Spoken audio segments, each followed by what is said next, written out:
From the early 1880s, the Earth's average surface temperature has risen by 0.07 degrees centigrade every decade.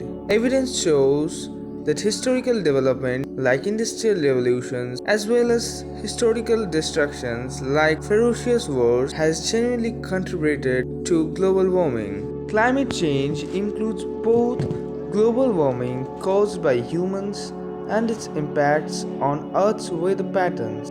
The main cause is the emission of greenhouse gases, mostly carbon dioxide and methane. Burning fossil fuels for energy use creates most of these emissions.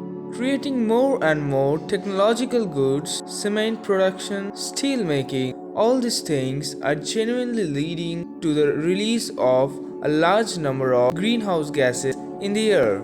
As a result, deserts are expanding while heat waves and wildfires are becoming more common. Temperature rise could reach or exceed 1.5 degrees Celsius in the next 20 years. Now that is 10 years sooner. Increased warming in the Arctic has contributed to melting permafrost, glacial retreat, and sea ice loss. In places such as coral reefs, mountains, and the Arctic, many species are forced to relocate or become extinct as their environment changes.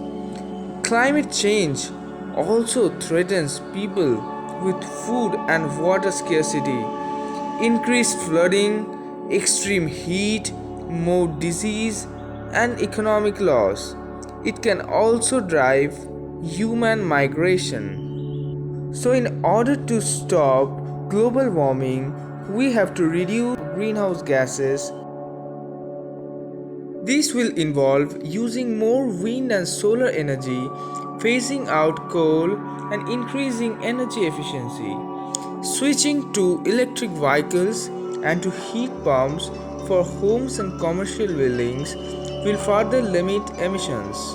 Protecting and enhancing forests can help absorb CO2. Some communities may adapt to climate change through better coastline protection, disaster management, and development of more resistant crops.